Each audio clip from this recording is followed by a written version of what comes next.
Dozens of members of the Latin King Street Gang have been charged in federal indictments alleging they used violent means, including murder, to protect their territories in the Chicago area and in northwest Indiana, authorities announced Tuesday.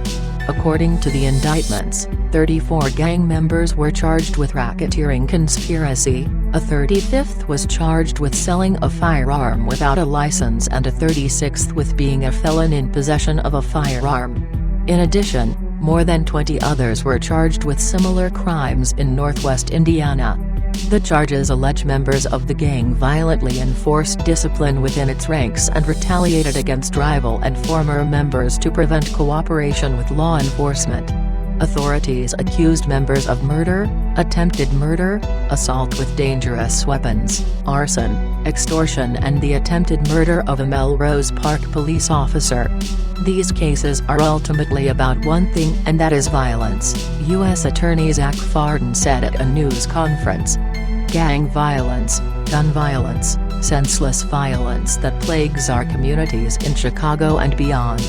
According to Fardin, the indictments involve two regions of the National Latin Kings organization, the Southeast Regions, which has chapters on the southeast side of Chicago, nearby suburbs and northwest Indiana, and the Midwest region, also known as the M-Town section, which operates in areas including Melrose Park and Maywood. The Southeast region charges involved 3 allegedly high-ranking Latin Kings, known as regional enforcers, who enforced discipline. They include Raul Cavlo, 33, of Chicago, Joel Nunez, 39, of Chicago, and Carlos Padilla Jr., 35, of Chicago.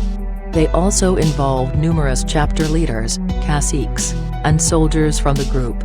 In the M-Town section, alleged leaders charged include Pierre Paulo Genl, 30, of Melrose Park, Jose Hernandez, 45, of Maywood, and David Perez, 26, of Melrose Park.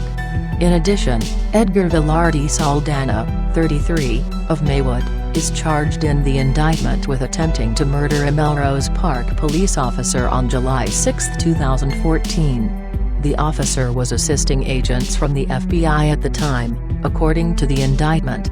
Officials said the investigations that culminated in the indictment lasted several years and involved numerous agencies across the area. Fardin called the charges the most serious and impactful of federal charges as you can bring when it comes to violent crime and gang crime. If you are a member or an associate of one of these criminal enterprises, I don't care what side of the border you live and I don't care what side of the border you commit your crimes on, we are coming after you and you are next, said U.S. Attorney for the Northern District of Indiana David Kapp. Chicago Police Superintendent Eddie Johnson said the indictment should serve as a warning to others that we will continue to come after them with everything we have, but he noted there is still more to do to combat the city's ongoing violence troubles. While Fardin commended the officers and agents involved in the case, he also noted it does not address the root causes of violence in Chicago and is one piece of the overarching solution. This is not by itself a long-term solution to the violence problem in Chicago, he said.